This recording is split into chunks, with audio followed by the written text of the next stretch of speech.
আজি মাজবাট ৰেলৱে ষ্টেচনত দেওগড় বা ডিব্ৰুগড় দেওগড় এক্সপ্ৰেছ আজি প্ৰথম ষ্টপ কৰিব।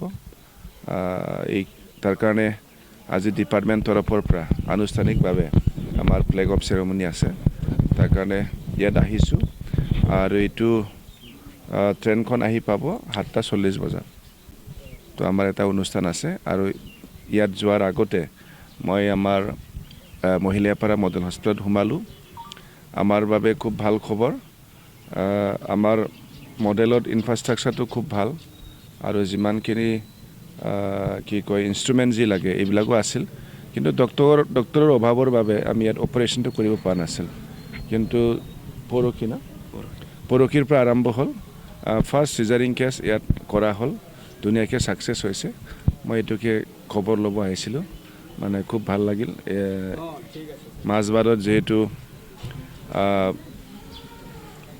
মাজবাটৰ পৰা বহুতো পেচেণ্ট যিহেতু বাহিৰত যাবলগীয়া হয় আৰু ইয়াত ফাইনেন্সিয়েলি বহুত উইক মানুহ আছে, তো হিচাপে চিজাৰিং যদি আমি ইয়াতে যদি কণ্টিনিউ কৰিব পাৰোঁ আমাৰ কাৰণে বহুত লাভ হ'ব।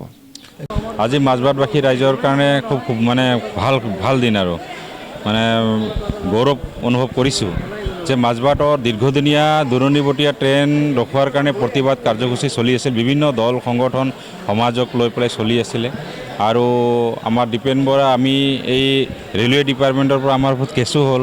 আমি 1 বছৰমান কোৰ্টত দৌৰিব লগা হ'ল, কিন্তু এই দৌৰিব 1 বছৰ যাব লগা হ'ল, কেছ হ'ল। এইটোত আজি মানে আমি তাৰ ৰিজাল্টটো পালোঁ, মানে খুব ভাল লাগিল।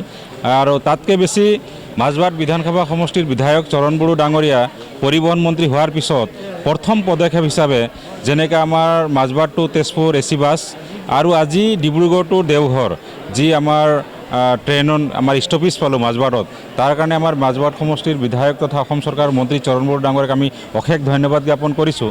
আৰু এই মন্ত্ৰিত্ব থাকিলে এটা সমষ্টিত যে উন্নয়নৰ এটা গতিটো তীব্ৰতৰ হয়, আজি মাজবাটবাসী ৰাইজে আমি অনুভৱ কৰিছোঁ। তাৰ কাৰণে আমি মাজবাটবাসী ৰাইজক আমি আন্দোলন কৰিব লগা হৈছিলে। মন্ত্ৰী পোৱাৰ কাৰণে আমাৰ বহুত ইজি হ'ল।